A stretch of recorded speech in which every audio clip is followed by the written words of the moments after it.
여러분 안녕하십니까, 박영환입니다. 한 주간 있었던 정치권의 뜨거운 이슈를 다뤄보는 국민마수 시작하겠습니다.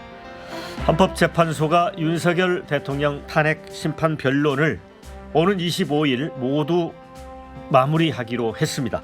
다음 달 중순이면 윤석열 대통령이 복귀할지 아니면 파면될지 결정이 될 것 같습니다. 그런데 지금 여의도 정치권 대선 주자들은 조기 대선을 염두에 두고 몸풀기에 나서고 있습니다. 오늘 마수 두 분과 이야기 나누도록 하겠습니다. 먼저 국민의힘 윤희석 대변인 나오셨고요. 네. 반갑습니다. 여기에 맞서 민주당 김한규 의원입니다. 어서 오십시오. 네, 안녕하십니까. 네. 자, 그러면은 마수 첫 번째 주제로 가겠습니다.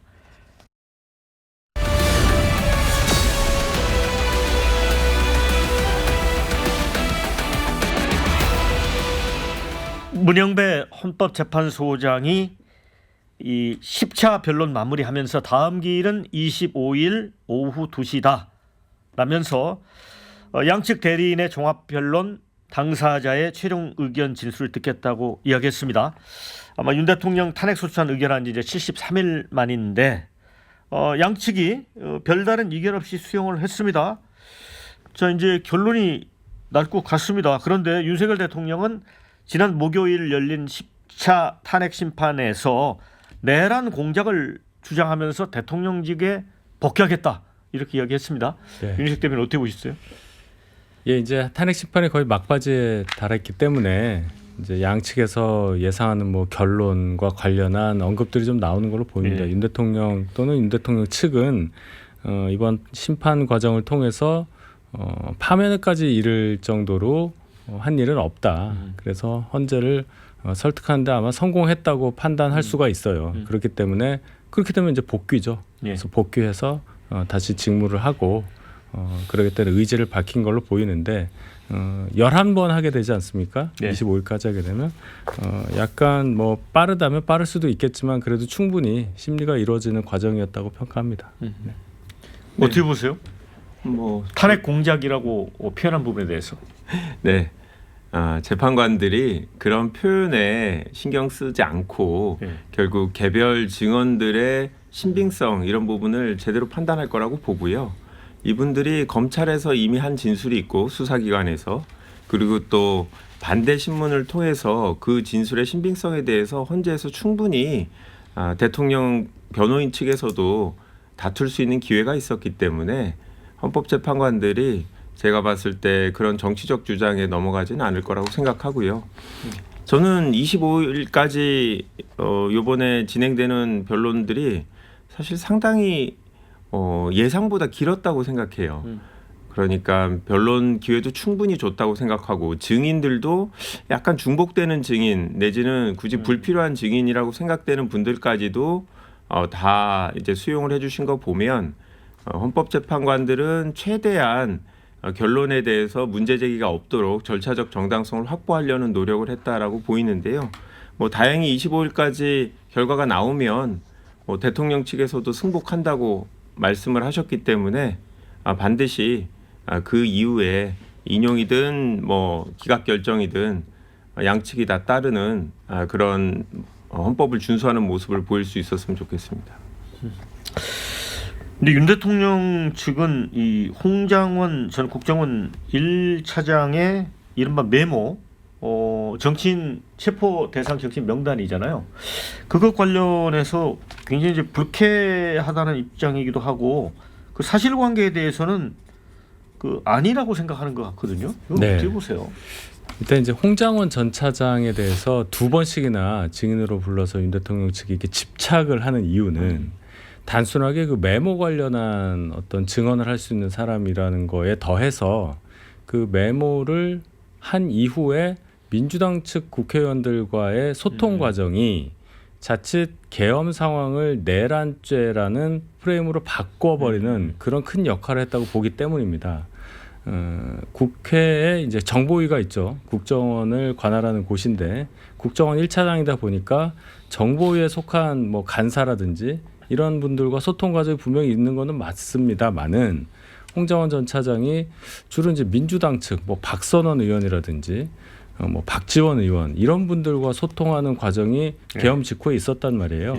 그래서 처음에 얘기했었던 그 명단 공개 과정도 대단히 미심쩍다. 그래서 CCTV를 돌려서 홍장원 전 차장이 증언했던 대로 언제 어떤 경위로 메모를 어디서 작성했느냐 그것을 계속 따져 물은 것이죠. 그런데 공교롭게도 홍 전 차장이 처음에 진술했던 것과는 달리 밖에서 뭐 국정원장 공관의 뭐 마당에서 서서 뭔가를 작성했다고 하거나 그랬다 아주 구체적인 진술들이 결국 무너졌어요. 결국은 사무실에서 했단 말이죠. 그래서 전체적인 진술의 신빙성을 탄핵하는 그런 작업이 어제 20날에 있었던 마지막 변론기일 10차 변론기일에서 있었다. 예, 그런 상황이었다고 저는 이해합니다. 그래서 이제 대통령 측은 홍장원 국정원 1차장이 해임되니까 탄핵 공작까지 벌였다 이런 표현까지 했단 말이죠. 그런데 자 이런 주장이 헌재 결정에 어느 정도 영향을 줄까요? 어떻게 보세요? 저는 뭐 거의 영향을 미치지는 않을 것 같은데요.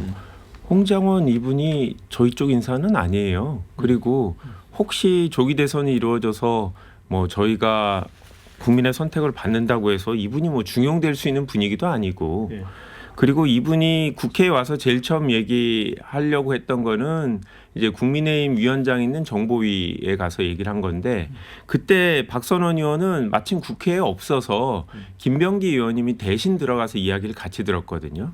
그러니까 만약에 저희랑 별도로 얘기가 돼서 이런 진술을 저희한테 유리하게 하려고 했으면 오히려 저희 쪽하고 다 협의가 된 상태에서 왔을 텐데 이분은 본인의 위치를 알기 때문에 오히려 국민의힘 소속 정보위원장한테 보고를 하려고 했던 거고요.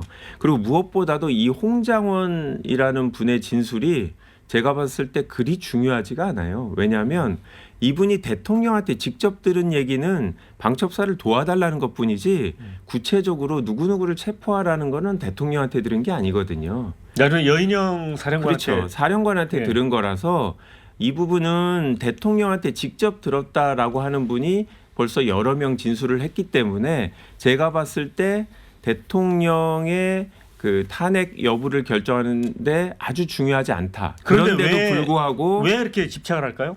왜냐하면 중요한 진술을 한 분들, 대통령한테 직접 들었다고 한 분들을 탄핵할 방법이 없으니까요. 아하. 그분들에 대해서는 지금 달리 문제 제기를 할 방법이 없기 때문에 우회적으로 이렇게 한다는 거예요? 지금 가장 어떻게 보면 이제 정치적인 성향을 보이는 게 이제 국정원의 원장이나 차장 이런 분들이기 때문에 이분들이 이 홍장원 차장이 아마 뭐 정치적인 판단을 해서 이제 야당 쪽에 붙으려고 하는 거 아니냐 이런 프레임을 만드시려는 것 같아요.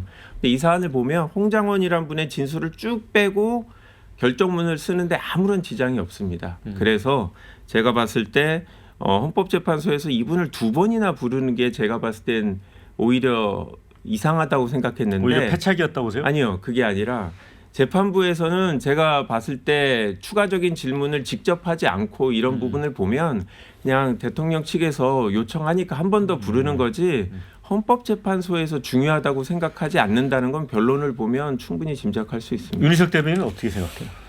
뭐 그렇게 말씀하실 수도 있어요. 그러니까 홍장원 전 차장의 증언을 종합을 해보면 명단을 들은 사람은 여인영 사령관으로부터 들었고 대통령한테 들은 거는 싹 다 잡아들여 이거 아니겠습니까? 두 개가 합쳐져야 의미가 있는 건데 분명히 얘기했어요. 싹 다 잡아들일 목적어가 없었다. 그래서 말씀하신 대로 명단의 존재만 얘기한다면 다른 분들이 얘기하는 명단의 존재와 또 명단의 내용이 거의 유사하기 때문에 큰 의미는 없다. 다만 이제 이런 건 있죠. 윤 대통령이 명단을 얘기한 적이 있다라고 말한 사람은 없어요. 체포 지시를 받았냐 안 받았냐의 여부죠. 그래서 명단이 어디서 나왔냐. 그래서 그 명단이라는 게 체포인지 체포 대상인지 위치 추적 대상인지 뭐 식사 초대 명단인지 그걸 모르는 겁니다. 그러니까 계엄 상황에서 동향을 파악하라는 의도였다라는 그게 윤 얘기를 하지 않았나요? 대통령의 주장이죠. 그러니까 싹 다 잡아들여와 홍장원 전 차장이 들었다는 명단과의 연관성은 없다고 지금 윤 대통령은 주장하는 거죠. 지금 그런 상황입니다. 네, 그거는 뭐 말씀하신 대로 이제 그런 점에 홍장원 차장의 진술이 의미가 있을 수도 있고요. 그런데 이미 다른 분들이 한 얘기에 대해서 헌재에서도 다시 한번 물어봤고 본인들은 이거를 체포라는 의미로 이해했다라거나 아니면 또 이제 직접 대통령한테 들은 사람을 통해서 다시 지시를 받은 분들이 체포하라는 명확한 지시를 받았기 때문에 이 대통령과 직접 통화한 사람의 내용을 지금 뭐 다시 녹음해서 확인할 수 있는 녹음 파일이 있어서 확인할 방법이 없기 때문에 판결에서는 그 뒤에 다시 진행된 행위들을 토대로 당시에 어떤 얘기를 했다라는 거를 이제 재구성하는 거기 때문에 제가 봤을 때 뭐 누구를 체포하라고 했다라는 부분은 충분히 사실관계 인정될 것 같고 전체적으로 불법 계엄이냐라는 부분에 있어서 사실 그렇게 또 중요한 부분은 아니라서요. 그거는 어떻게 보면 내란죄를 인정하는 데 있어서는 형사 사건에서 오히려 더 중요한 증거가 될 것 같다. 중요한 이슈가 될 것 같다. 그런 생각입니다. 이제 앞서 이제 노무현 박근혜 이제 두 분 전직 대통령에 대한 이제 헌재 판결이 있었잖아요. 근데 네. 노무현 전 대통령 경우는 위헌 위법이 있었지만 중대성 부분에서 이제 각하가 된 거고 네. 박근혜 대통령은 이제 파면 결정이 난 거예요. 그런데 이제 한덕수 총리를 불러서 이제 비상계엄 직전에 있었던 국무회의 그거 관련해서도 의견을 물었습니다. 이게 통상적인 절차가 따랐느냐 아니면 흠결이 있었느냐 이 부분과 관련해서 이것도 굉장히 중요할까요? 어떻게 볼까요? 그렇죠. 절차적으로 예.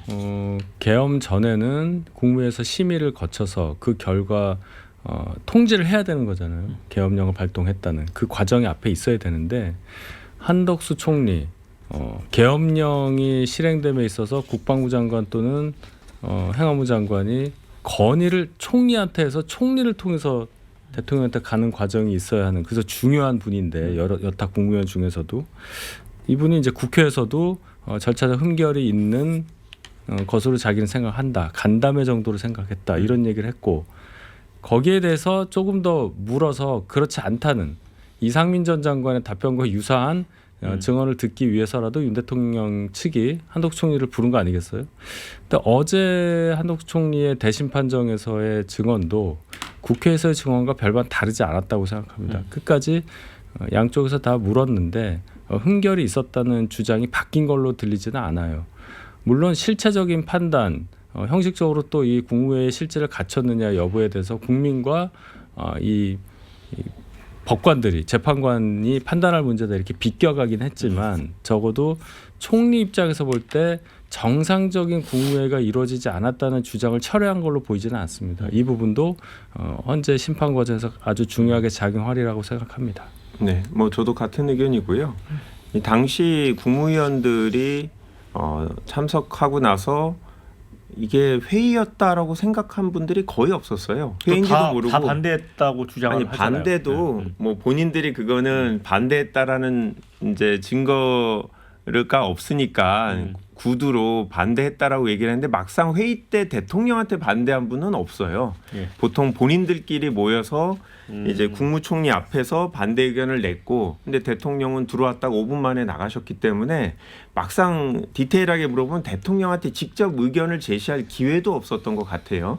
예, 그리고 이게 뭐 김용현, 이성민 두 장관을 제외하고는 나머지 분들은 전부 다 국무회의라고 할 수 없다라고 얘기를 했기 때문에 뭐 절차적인 흠결은 이게 다수결은 아닙니다만 기본적으로 한덕수 총리와 최상목 이 중요한 총리와 부총리가 이 부분에 대해서 전혀 국무회의라고 인정하지 않고 있기 때문에 헌재도 제가 봤을 때 절차적 흠결이 크다라고 볼 가능성이 높다 그렇게 봅니다. 이제 그 대통령은 이 계엄 선포 관련해서 이 평화적 계엄이었고 야당에 이제 경고를 주기 위한 계엄이었다라고 주장을 하잖아요. 윤희석 대변인. 네. 그래서 결국은 이거는 포고령 같은 걸 보면은 이제 헌법하고 맞지 않는 부분이 있긴 하나 이건 대통령의 어떤 통치권이다라고 주장을 하잖아요. 그 부분을 어떻게 볼까요? 그러니까 이제 여러 가지 윤 대통령 주장을 보면 수긍하는 것도 많아요. 처음에 저희가 계엄 발동되고 했을 때 상황과 비교해 볼 때는 이런 부분이 있구나 하는 것도 있는데 사실 제 입장에서도 포고령에 위헌적 사항이 담긴 것 제일 중요한 건 포고령 1호에 보면 정치활동 금지하잖아요. 그 헌법에는 그렇게 안 돼 있지 않습니까? 오히려 계엄 상황에서 국회의 권능을 더 보호하는 듯한 그런 규정이 있잖아요. 계엄 해제 의결권을 갖고 있다는 얘기입니다. 그걸 어떻게 이해해야 하느냐. 그래서 최초에 김용현 전 장관이 그 포고령을 만들었고 그 포고령을 만드는 과정에서 뭐 오류가 있었다 이런 식으로 이제 얘기를 했단 말이에요. 근데 그렇다 하더라도 대통령이 계엄령을 발동한 건데 그 내용의 하자에 대해서 다른 사람에게 돌릴 수 있느냐 여부가 있고 또 하나는 아무리 생각을 해봐도 계엄군이 국회 본청의 유리창을 깨고 진입하는 과정이 경고성 계엄이라는 것과 어떻게 맞을 수가 있겠느냐. 근데 그 답변 과정에서도 밖에 있는 시민과의 충돌을 막기 위해서 유리창을 깨고 진입을 했다는 얘기를 했는데 정영식 재판관이 되물은 것과 마찬가지로 깨고 들어갔기 때문에 충돌이 있었지 않느냐. 이 질문에 대한 답은 듣지 못했습니다.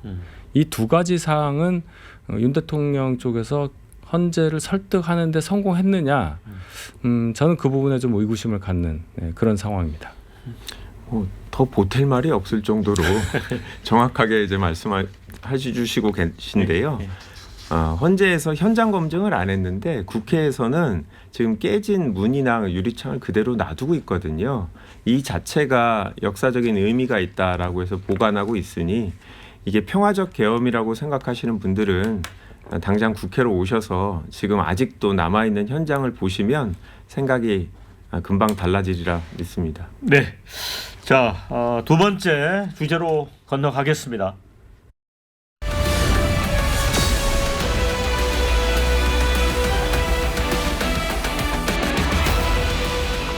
네, 지금 여의도 정치권 시계는 이제 빠르게 대선 모드로 지금 바뀌고 있습니다. 아무래도 이제 민주당이 더 이제 발걸음이 빠르죠. 이제 국민의힘은 여러 가지 이제 복잡한 그런 이제 스탠스를 잡기는 곤란한 면이 있는데, 근데 이재명 대표가 민주당은 중도 보수 정당이다 이 발언이 지금 뭐 당내 뭐 정치권에 큰 파장을 일으키고 있습니다. 윤희석 대변인은 어떻게 보셨어요? 이재명 대표는 뭐든지 하려고 하는구나. 대선이 앞에 있으니까 당선되기 위해서는 정말 뭐라도 할 뿐이다.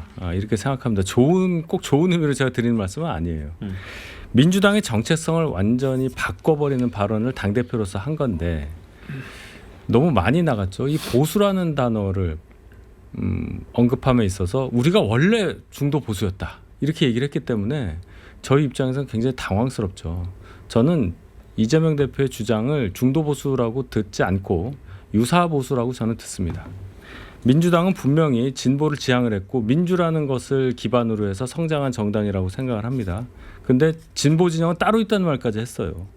그러면 저희가 방송을 할 때도 보수 진영과 진보 진영 이렇게 패널로 나뉘어서 얘기한다 이렇게 다 소개를 하는 건데 지금 제 앞에 계신 분은 어느 진영 분이고 어느 당의 분인지 제가 헷갈리는 겁니다. 이런 얘기는 하시더라도 민주당의 정통성을 갖는 그런 경력을 가진 분으로서 하면 어느 정도 이해할 만도 합니다. 근데 이재명 대표가 민주당의 기반이라고 할 수 있는 가치, 민주와 연관되는 본인의 경력이 있느냐. 예를 들어서 학생운동을 통해서 젊은 날 민주 가치를 지키기 위해서 활동했던 전력이 있느냐. 이게 없는 상황에서 성남시장을 거쳐서 결국 당의 본류가 된 분이에요. 민주당 정통 지지자들 구성원들 사이에서는 이재명 대표가 정말로 민주당의 정통성을 잇는 그런 분이냐는 것에 대해서 어느 정도 의구심을 갖고 있는 상황에서 당 정체성 몇십 년 된 민주당의 이 정통성을 훼손할 수도 있는 발언을 했다는 점에서 아마 매우 유감스럽게 생각하지 않을까 이렇게 봅니다. 그렇다 보니까 이제 국민의힘의 김기현 의원 같은 경우는 이재명 대표가 이제 중도 보수 호수인 아니냐, 호소인 그러면서 국민의힘에 입당을 제안하기도 했습니다. 아니 김기현 대표가 중도 보수는 아니잖아요. 예, 최근에 하시는 모습을 보면 약간 국민의힘에서도 정말 약간 이제 극단적인 우파의 모습을 보이시는 분인데 윤희석 대변인이 하신 말씀 중에 맞는 부분이 있어요. 이제 뭐라도 하실 수 있는 의사가 있다. 저는 그걸 긍정적으로 보는데요. 정말 중도 보수이거나 보수에 계신 분들 입장에서 민주당이나 이재명 대표에 대한 불안함이 있어요. 너무 혹시 급진적이지 않을까, 사회 대변혁을 꿈꾸지 않을까, 그런 분들한테 드리는 메시지죠. 그분들이 중도 보수가 에이 너네가 무슨 중도 보수야라고 하더라도 그래? 그래도 우리 쪽에 대해서 호감 내지는 우리 쪽으로 오겠다라는 의사표시 또는 우리의 생각을 또 우리의 삶을 또 우리 쪽에 있는 유권자들을 고려해 주겠다라는 표시다라고 하면 저는 그분들이 기분 나쁘지는 않을 거라고 생각해요. 그러니까 지금은 사실 저희는 선거 모드입니다. 사실. 그리고 우리가 중도 보수인지 중도인지 중도 진보인지 이 이념적 스펙트럼으로 정확하게 나누는 것도 어려워요. 하지만 역대 민주당의 대통령들은 다 비슷한 이야기를 하셨어요. 그게 본인들이 볼 때 그냥 있는 그대로의 현상인지 아니면 선거 때 확장성을 위한 그런 발언인지 모르겠지만 지금 이 시점에서 이재명 대표가 얘기한 부분을 선거하고 무관하게 생각하시는 분은 없을 거고 뭐 그게 저는 나쁘지 않다고 생각합니다. 저희가 유승민 의원에 대해서 생각하면 중도라고 생각하잖아요. 중도 보수라고 생각하잖아요. 그런데 유승민 의원이 정확하게 구체적으로 어떤 정책 내지는 뭐 아젠다를 얘기해서 중도 보수인지는 답하기 어려운 부분이 있어요. 그냥 이미지 자체죠.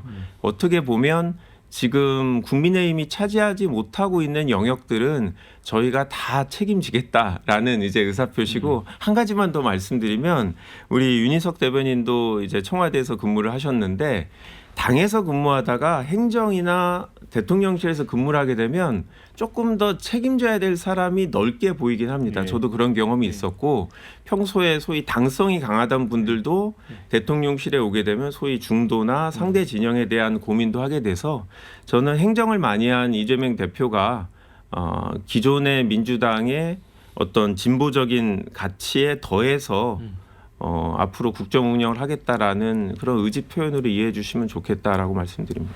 그러니까 이재명 대표가 물론 이제 대선도 염두에 둔 거지만 실질적으로 실용적으로 바뀐 측면도 있다는 말씀이에요. 어떻게 보세요?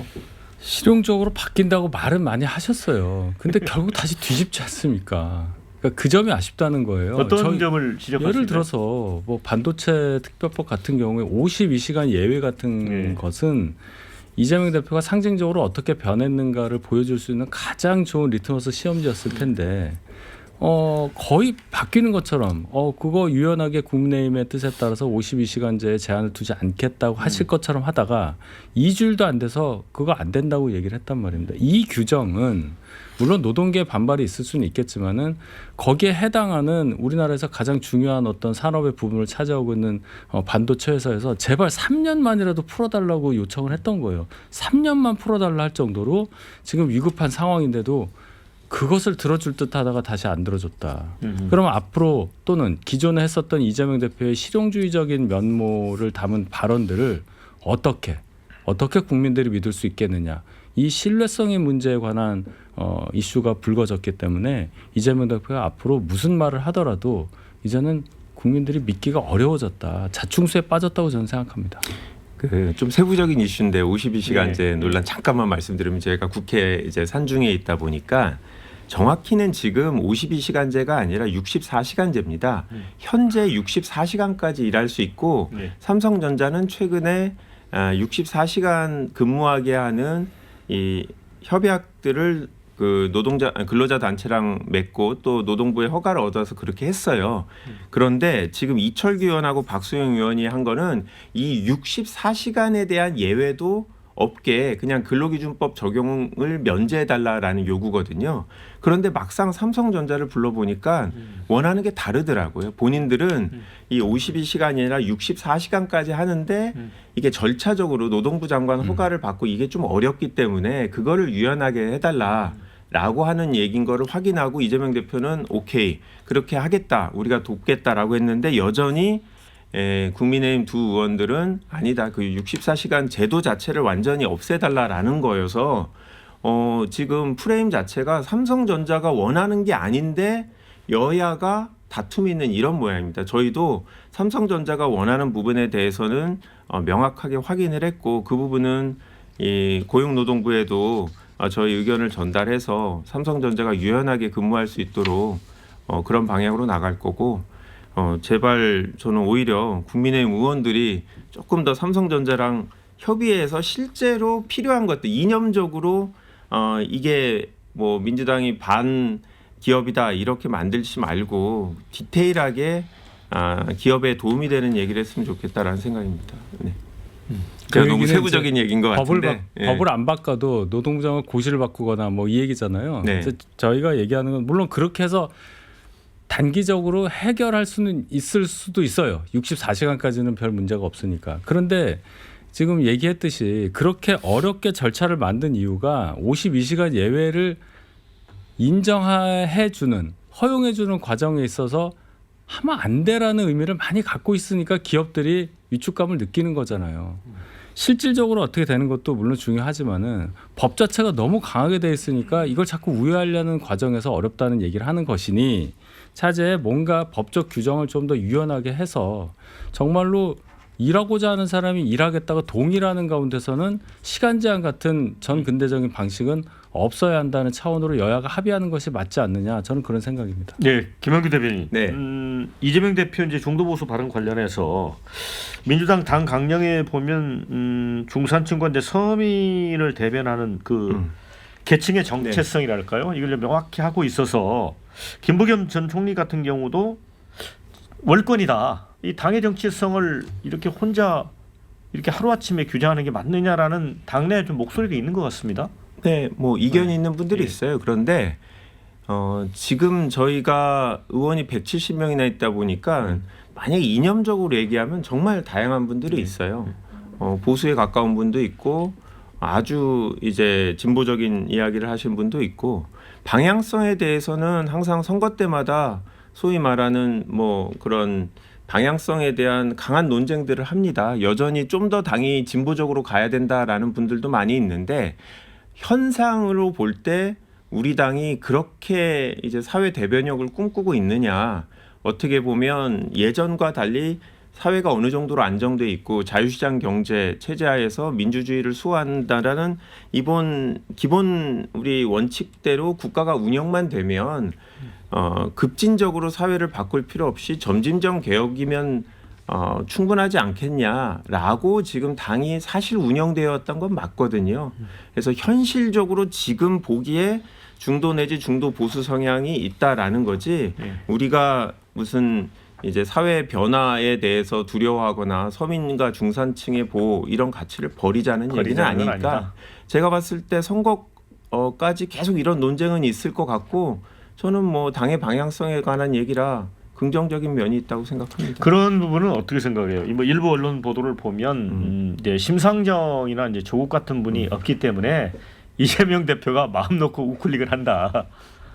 아이 그러면 진보당을 이제 무시하는 얘기인데 진보당에도 네. 지금 독자적인 아마 대선 후보를 내려고 하는 거고요.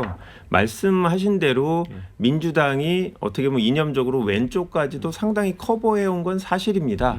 그런데 오히려 민주당에 이런저런 요구를 하는 거는 이 진보 단체들이거든요. 네. 지금 그 윤석열 대통령 탄핵 집회를 주도하는 분들도 주로 민주노총과 진보당이고 이분들은 오히려 민주당이 본인들이 생각할 때 너무 이제 사회 변화를 위한 구조적인 어떤 방안을 제안하지 않고 그냥 사소한 부분만 변화한다고 해서 저희는 양쪽 다 의견을 받아들이려고 노력하지 그쪽은 가만히 놔둬도 알아서 저희를 뽑는다 생각하지는 않습니다. 네, 자 우리 윤희석 대변인께는 이제 네. 친명 좌장인 정성호 의원이 중도 보수 대연합까지 이제 꺼냈습니다.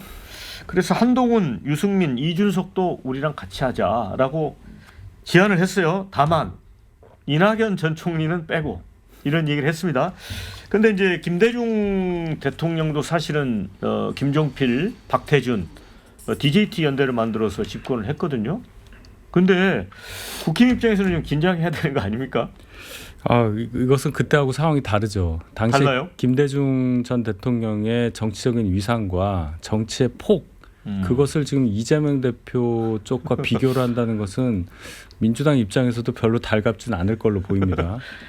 이거 뭐 이재명 대표 폄훼하는 게 아니에요. 정치 역정이 워낙 달랐기 때문입니다. 중도 보수 대연합을 만들자 하는 말을 이재명 대표 쪽에서 얘기했다는 게 아까도 말씀드렸지만 언어 도단이라고 봐요. 언제 보수인 적이 있었나요? 보수라는 단어를 본인들의 정체성과 관련한 설명에 썼던 적이 있었냔 말입니다. 물론 DJT 연합 했으니까 연합이니까 그렇게 된 거죠. 그러니까 보수라는 단어를 그렇게 함부로 쓰게 되면은 그동안 민주당이 커버해왔다고 자부하고 있는 왼쪽에 계신 분들의 이탈을 막을 수가 없을 거다. 이건 단순한 언어 유희가 아니라 정책성에 관한 문제이기 때문에 그분들 입장에서는 저희를 지지하지 않더라도 투표를 안 할 가능성이 있다. 이런 말씀을 저는 드립니다. 저희는 이번 선거를 죄송합니다만 저희는 조기 대선이 있을 거라고 이제 기대하고 있기 때문에 이번 선거를 다른 어떤 이슈보다도 탄핵에 찬성하느냐 내지는 이런 불법적인 비상계엄에 찬성하느냐 아니면 이런 행위를 더 이상 용납할 수 없느냐 이거의 기준으로 선거를 치르고 싶은 거죠 사실. 그러다 보니 이 지금 소위 저희가 봤을 땐 극우에 가까운 분들하고는 함께할 수는 없고 이 한동훈 대표라든지 유승민 의원이라든지 이런 분들은 계엄에 이제 명확하게 반대 의사를 표시했기 때문에 이런 분들과는 기본적으로 우리 사회 약속을 지키자라는 이런 원칙이나 태도 면에서는 동일해서 함께하고 싶은 거죠. 근데 현실적으로 DJP 연합처럼 이 김종필 당시 대표가 뭐 이해창 당시 대표하고는 당이 달랐기 때문에 그런 DJP 연합이 가능한 좀 환경이었는데 지금은 사실 국민의힘이 분당하지 않는 이상 쉽지는 않죠. 하지만 정치인들이 아니라 지지자분들은 만약에 이제 한동훈 대표가 만약에 국민의힘의 대선 후보가 되지 못한다면 그분들이 그 지지자들이 과연 이 윤석열 대통령을 추종하는 이런 다른 후보를 뽑을 것이냐 이번에는 뭐 평소 뭐 좋아하진 않더라도 민주당에 표를 줘서 이 사회 약속 근본적으로 헌정을 수호해야 된다라는 이런 의사를 표시할 거냐 이거는 또 별개의 문제니까요. 네. 그런 점에 대한 저희 제안입니다. 자 이제 한동훈 대표 언급을 조금 해주셔서 이제 복귀가 임박했습니다. 26일 날 이제 국민이 먼저다. 이거 보면서 사실 문재인 전 대통령이 사람이 먼저다. 이거 자꾸 연상을 하는 분들이 많아요. 그런데 이제 계엄 당시에 이제 비화도 이 얘기를 하고 그러면서 이 부분은 탄핵 심판을 이제 기다리고 있는 윤 대통령 입장에서 굉장히 불편한 내용이 될 텐데 이걸 좀 치고 나왔단 말이죠. 어떻게 보세요? 아직 치고 나오지 않았습니다. 책 책이 내용을 나오지 보면 않았습니다. 예약 판매하고 있잖아요. 책이 나오지 않았단 말이에요. 우리가 책 내용 모릅니다. 저도 뭐 슬쩍 봤기 때문에 정확히 내용은 모르고 일단 제목이 국민이 먼저입니다. 이건데 이것이 뭐 문재인 대통령 사람이 먼저다를 차용한 게 아니냐라는 얘기도 있지만은 그게 아니라 한동훈 대표가 그 말씀을 여러 번 했고 선민 후사라는 말을 더 많이 했는데 그것의 한글 버전이다 이렇게 생각하시고 그렇게 되면 한동훈의 언어라고 저는 이해를 합니다. 그리고 계엄 당시 일에 대해서 뭔가 사실관계를 더 낱낱이 밝히는 것이기 때문에 윤 대통령 측에서 불편할 수도 있다. 일견 동의할 수도 있습니다. 그런데 아직 변론길이 종료되지 않았고 탄핵 심판이 완전히 종결되지 않은 상태이기 때문에 책 발간도 그 선을 넘지 않는 선에서 지금 미루고 있는 상황이었다. 그래서 아마 책이 독자들에게 대중에게 공개되는 시점은 마지막 변론기일이 25일이 지나서니까 그런 부분에 있어서도 어느 정도 저는 예를 갖췄다고 생각합니다. 물론 내용의 파괴력이 어느 정도냐는 또 변론이죠. 다른 얘기이긴 한데 제가 볼 때는 특정한 어떤 부분을 들어서 특정 상대방을 공격하는 내용이 아니라 그날의 진실, 그날의 어떤 일이 있었고 왜 한동훈 대표는 그러한 결정을 했었고 또 세간에서 얘기하는 탄핵과 관련해서 입장이 바뀐 게 아니냐는 것에 대해서 나름대로 본인이 국민들께 설득할 만한 그러한 근거를 제시하는 내용이라고 저는 봅니다. 네. 그런데 이제 여론조사를 보면 여권에서는 이제 김문수 고용노동부 장관이 가장 앞서 있습니다. 그 다음에 이제 오세훈, 뭐 홍준표 이런 순인데 이 김문수 장관이 그런 얘기를 했잖아요. 이승만 박정희가 진보다 이런 얘기도 했고 중도 확장성 부족하다는 비판에 대해서도 누가 중도인지 모르겠지만 내가 가장 밑바닥부터 해온 사람이다. 또 이런 얘기를 했어요. 우리 그 김한규 의원이 보시기에는 그 국민의힘 내부의 어떤 이 탄핵 찬성파 반대파 이렇게 이제 경선을 만약 하게 될 텐데 이걸 어떻게 전망을 하세요? 이 싸움을? 지금 분위기 봐서는 저희는 이해하기 참 어렵지만 예. 김문수 장관이 상당히 유리한 구조가 아닐까 예. 싶은데요. 그래도 저는 국민의힘이 이제 정상적인 판단을 한다면 오히려 지금은 밖에 있는 한동훈 대표에게 기회를 주지 않을까. 그게 이번 대선에서 혹시 국민의힘이 지더라도 미래를 위해서는 또 장기적으로 국민의 지지를 받고 다음 지방선거나 총선을 위해서는 제가 봤을 때 그런 전략적 선택을 하지 않을까라고 걱정을 하고 있습니다. 왜냐하면 저희가 봤을 땐 김문수 장관이 후보가 되면 오케이라 말씀이죠? 아니 뭐 오케이라기보다 어느 분이든 다들 다 이제 정치 경험이 풍부하신 분들인데 아무래도 선거는 자기 당의 지지자가 아닌 다른 분들까지 공감할 수 있는 이야기를 하느냐의 문제인데 김문수 장관이 서민과 약자를 위해서 일했던 건 정치권에 들어오기 전의 얘기인 거죠. 노동운동을 많이 했었지만 그런 성과로 정치인이 됐으면 그걸 이어갔으면 지금도 그 얘기를 할 수 있을 텐데 지금 예를 들어서 뭐 노조에 대해서도 손해배상 폭탄이 특효약이다 뭐 이런 얘기를 노골적으로 하시는 분인데 이분들이 이런 분이 노동자분들의 지지를 얻을 수 있을까? 저는 그렇지 않다고 생각하고요. 한동훈 대표가 지금 책을 내는 내용들을 보면 약간 기존의 이제 민주당 지지자들의 정서에 맞고 지금 출판사도 그렇죠. 지금 특정 출판사인데 네. 그냥 민주당 정치인들이 다 주로 책을 내는 출판사거든요. 그래서 제가 봤을 땐 오히려 좀 확장성을 고려해서 이런 행보를 하는 게 아닌가라는 생각이 드는데요. 저는 당연히 이번 조기 대선에서는 저희 당이 새롭게 국정 운영을 할 수 있는 기회를 가져야 된다고 생각하지만 우리 사회 정치 발전을 위해서 제가 뭐 완벽하게 뭐 좋아하진 않지만 그래도 김문수보다는 한동훈 대표가 되는 게 바람직하고 저는 보수가 그런 약간 전략적인 판단을 하지 않을까 그런 우려를 갖고 있습니다. 네. 제가 출판사 얘기 좀 드려야 되겠는데 확장하기 위해서 출판사를 민주당 분들이 많이 책을 냈던 출판사를 절대 그게 아니고 그 출판사에 박형준 시장이라든지 부산시장이라든지 조은희 의원 뭐 조선일보 기자들 정의와 국회의장 이런 분들도 책을 출판을 했어요. 그러니까 뭐 그 출판사가 민주당 계열 분들만 주로 이용하는 출판사다 그런 식으로 말씀하시는 거는 사실관계가 다르다는 말씀 드리고 김문수 장관 같은 경우에 그럼 갑자기 이렇게 뜬 이유가 뭐냐 제가 볼 때는 윤 대통령 탄핵이 진행되는 과정에서 윤 대통령을 대체하고자 하는 윤 대통령에 대한 어떤 아쉬운 마음 지키고자 하는 마음이 그대로 김문수 장관 현 내각의 구성원이 김문수 장관에게 투사된 게 아니냐 이렇게 봅니다. 그분조차도 본인도 이렇게까지 지지율이 나오는 상황을 이해를 못하겠다고 말씀하셨기 때문에 그래서 이 상황이 만약에 탄핵이 이용될 경우에 저는 많이 바뀔 수 있다고 생각합니다. 기준점이 바뀌기 때문이에요. 저희 당 얘기를 하는 겁니다. 그래서 조기 대선이 만약 있을 경우에 어떤 분이 저희 당의 대선 후보 레이스에서 유리할지 여부는 지금으로서는 알 수 없다. 그런데 많이들 준비하고 계신다. 이 정도로 정리하고 싶습니다. 저도 뭐 그 공감하는 부분인데 지금은 탄핵 심판이 진행 중이라서 윤석열 대통령을 지키려는 보수층들이 많은데 막상 헌재의 결정이 되면 그분들도 뭐 이제는 따라야 되고 대선 준비를 해야겠다라고 생각하면 윤석열 대통령이 저는 잊혀질 거라고 봅니다.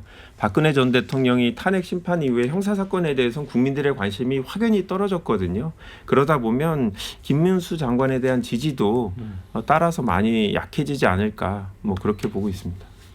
그래서 이제 그 여권 내부에서는 저희가 이제 오세훈 시장 얘기를 안 했는데 이 이준석 의원하고의 어떤 개인적 친분이라든가 서울시장 선거 과정에서 인연 뭐 이런 것 때문에 오히려 오세훈 카드가 이재명 어떤 후보의 맞상대로 최적이 아니냐라는 얘기도 있더라고요. 예, 당내에서 그렇게 예. 보시는 분들이 많죠. 예. 어느 정도 오세훈 시장이 당 지도부와 관계가 나쁘지 않고 또 많은 유력 주자들 중에서는 그래도 가장 중도 확장성이 크다고 인정받기 때문에 또 오세훈이라는 그 어떤 브랜드 파워가 상당하다 이렇게 볼 수가 있어요. 근데 여기서 중요한 거는 그럼 이재명 대표랑 딱 두 분을 놨을 때 예. 이재명을 상대해서 이길 수 있는 파괴력이 있느냐, 그만큼 좀 더 선명한 메시지를 발산하는 그런 정치인이냐에 대한 판단은 또 별개라고 생각을 합니다. 선거는 여론조사와 다르기 때문이라고 저는 생각을 하는 건데 그런 차원에서 보면 오세훈 시장이 아직 명시적으로 출마 의사를 밝힐 단계가 아니어서 아직 그 말씀을 안 하시는 걸로 보는데 만약에 조기 대선이 가시화됐을 경우에 어떤 선명한 메시지를 들고 보수 가치를 지키면서 확장성을 이룰 수 있느냐 이 부분을 봐야 합니다. 물론 오 시장 앞에는 또 그럼 서울시장을 중도 사퇴해야 되는 문제가 있어요. 두 번째 중도 사퇴가 되는 겁니다. 그러면 오 시장 입장에서는 후임을 또 국민의힘이 가져갈 수 있는 상황을 만들어 놓고 나와야 한다는 부담이 있고 두 번째 중도 사퇴라는 또 비난도 있을 수 있고 이런 정치적인 것 또 명태균 이슈와 뭐 정말로 관련이 없느냐 이걸 또 해명해야 되는 이슈가 있고 그렇게 또 녹록치 않은 상황이라고 보이네요. 뭐 저희도 이번 선거에서 이준석 개혁신당 의원의 그 행보도 의미가 있다고 생각하거든요. 이분이 뭐 어느 정도 득표를 할지 모르겠지만 기본적으로 보수의 지지층이 이준석 후보에게 표를 아마 줄 가능성이 있고 국민의힘 후보 입장에서는 어떻게든 단일화를 하려는 욕구가 되게 강할 텐데 제가 봤을 때 이준석 의원이 뭐 오세훈 후보만 단일화하고 뭐 김문수는 안 하고 이러지는 또 않을 것 같아요. 개인적인 친분하고 정치적인 판단은 되게 다를 거라서 그래서 뭐 그런 가능성 때문에 오세훈 후보의 당의 의원들이나 지지자들이 표를 몰아줄 것 같다는 생각은 안 들고요. 그리고 말씀하신 대로 이 오세훈 후보가 최근에 오세훈 후보는 아직 아니죠. 오세훈 시장이 2021년 4.7 재보궐선거하고 2022년 6월 1일 지방선거에서 당선이 됐는데 그게 오세훈 후보의 개인기냐 아니면 당시 국민의힘이 전반적으로 지지율이 높을 때 그 지지율을 그냥 가져가서 당선이 된 거냐 이건 한번 봐야 될 거라서요. 정말 그렇게 파괴력이 있는 후보냐 그런 스타일의 후보는 아니라서 네 저희도 그냥 지켜보고 있습니다. 자, 세 번째 주제로 건너가겠습니다.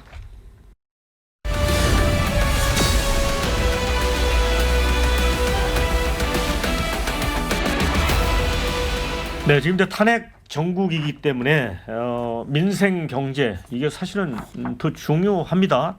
그래서 여야정 대표가 한 자리에 모이는 첫 번째 국정협의회가 열렸습니다. 그런데 아무런 또 성과가 없었습니다. 이제 아쉬웠던 부분은 아까 앞서 우리 조금 얘기했지만 반도체 특별법 관련해서 주 52시간 근로 예외 조항 이제 국민의힘은 포함해서 한시 작구로 3년간 이제 제안을 했고 그런데 이제 더불어민주당은 근로시간 문제는 추후 논의하고 여야 이견이 없는 지원 방안 위주로 특별법을 처리하자. 제가 볼 때 윤희석 대변인 이거 먼저 좀 처리해줘야 되는 거 아니에요?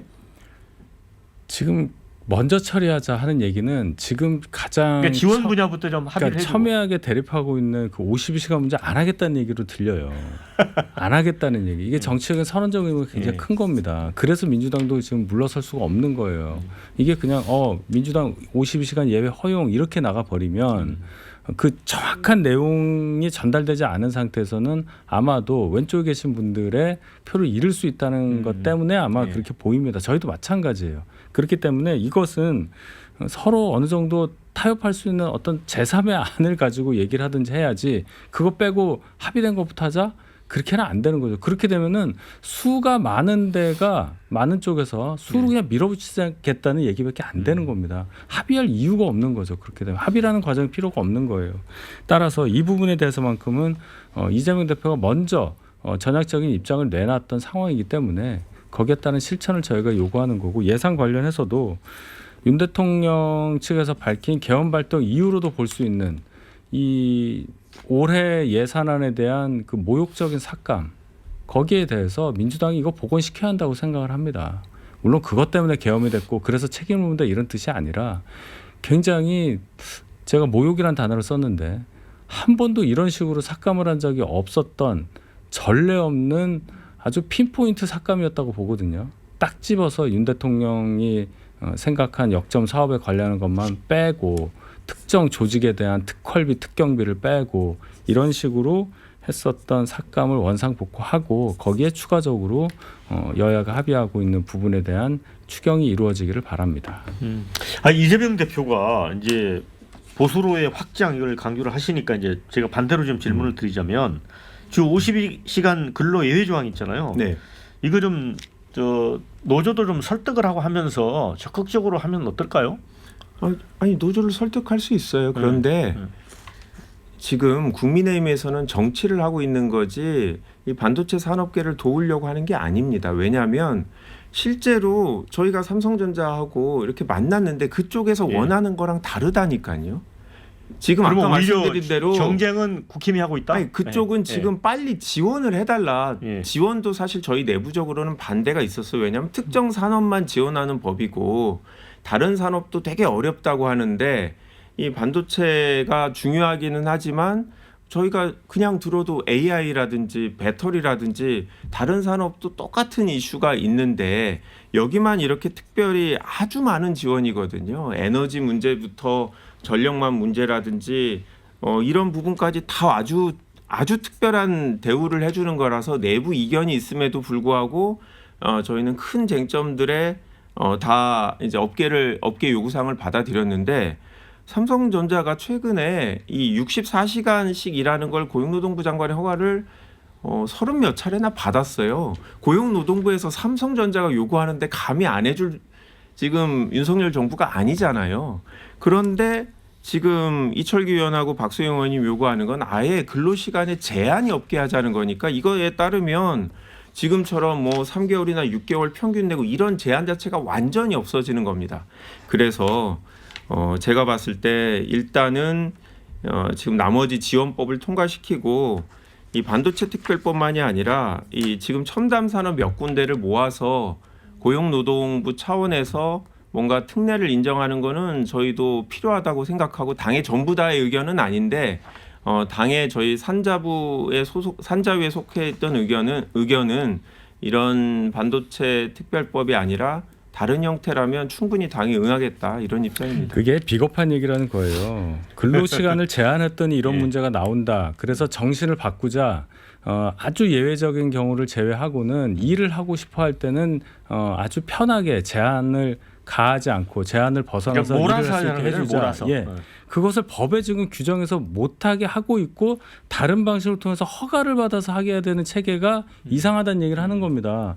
그런 정신에 합의를 한다면 굳이 52시간 예외를 인정하는 것에 대해서 이렇게 반대할 이유가 저는 없다고 봐요. 충분히 법 안에서 말씀하신 대로 어떤 체계가 완전히 깨진다든지 3개월 평균 내는 것이 무산된다든지 하는 걸 막으면 되는 건데 자꾸만 아니 노동부에서 해줄 테니까 왜 그 방법 쓰지 왜 자꾸 법을 건드리세요 하는 거는 방금 제가 말씀드렸던 52시간 예외 적용을 함에 있어서 정치적으로 노동계나 조금 더 진보적인 생각을 가졌다고 보는 분들의 이탈을 염려한 것이라고밖에 볼 수가 없는 거예요. 정치하고 있는 겁니다. 정책에서. 아니 저도 동의해요. 그래서 그런 식으로 협상하면 좋겠어요. 어떤 제안을. 그런데 국민의힘 산자위원들은 그 요구가 아닙니다. 제한 없이 그냥 무조건 이 근로기준법 적용을 폐지하자라는 거라서 저도 대변인 말씀하신 정도라면 논의할 여지가 있다고 생각해요. 자, 이제 마무리해야 될 것 같습니다. 못다한 말씀 있으면 정리 말씀 1분씩 듣도록 하겠습니다. 윤희석 대변인. 예, 오늘 여러 가지 말씀을 드렸는데요. 일단 제일 관심이 가는 거는 탄핵 심판이 거의 종결되는 과정이 있기 때문에 그 결과가 어떻게 나올 거냐. 또 그 결과에 따른 정치 일정이 어떻게 되느냐에 관심이 많이 있는데 일단 탄핵이 인용될 경우도 대비해야 되는 게 맞겠습니다. 탄핵이 인용될 경우에 조기 대선이 있을 수밖에 없고 그 과정에서 여러 여야의 주자들이 이제 나오실 텐데 제가 우려하는 것은 탄핵이 어떤 식으로 결정이 되더라도 그 결정 사항에 대해서 국민이 모두 받아들일 수 있는 마지막이 되기를 바라는 것. 그것이 제대로 안 될 경우에 대선이 치러진다면 얼마나 또 끔찍한 상황이 되겠습니까? 여야에서 그 부분을 잘 파악을 하셔서 거기에 대비하는 모습을 국민들께 공히 같이 보여주는 게 필요하다. 그리고 민주당 너무 급변침하지 마시기를. 저희가 볼 때는 너무나 국민들을 혼란스럽게 하기 때문에 결코 도움이 되지 않는다. 전체 국민적 입장에서 드리는 말씀입니다. 급변침 하지 말라고 했는데 변호하는 건 좋은 거 아닌가요? 그러니까 급이 들어가서 그래요. 급. 예. 본인 진영을 빼고 우린 진보가 아니에요 하면서 네. 중도보수라고 하면 저희가 어떻게 그걸 이해를 해야 될까요? 역설적으로 보면 걱정을 많이 한다는 생각도 드네요. 네. 예. 탄핵 심판은 이제 뭐 3월 7일, 14일 이 정도의 결정이 되리라 봅니다. 헌법재판소가 통상적으로 금요일 날 선고를 해왔기 때문에요. 네. 그렇게 되면 이제 5월 중순이면 이 혼란이 어느 정도 정리가 될 것 같습니다. 지역구 국회의원으로서 소상공인분들 많이 만나보면 예. 분명히 보수신데도 뭔가 빨리 정리가 되었으면 좋겠다라는 말씀을 많이 하세요. 왜냐? 이렇게 정치 상황이 유동적이니까 행정부가 뭔가 적극적인 조치를 취하지 않는다. 이런 불만을 토로하시는데요. 이런 정치적인 상황 때문에 피해는 국민들이 보고 계신 것 같아서 조송스럽게 생각하고요. 5월이면 새로운 미래를 만들어갈 대통령을 뽑을 기회가 꼭 생겼으면 좋겠고 남은 60일간의 기간 동안 여야가 정말 제대로 미래에 대한 비전을 갖고 선의의 경쟁을 하는 시간이 왔으면 좋겠습니다. 네. 자, 두 분 수고 많으셨고요. 함께해 주신 여러분께도 감사의 말씀 드립니다. 저는 다음 주에 다시 찾아뵙겠습니다. 자, 수고하셨습니다. 수고하셨습니다.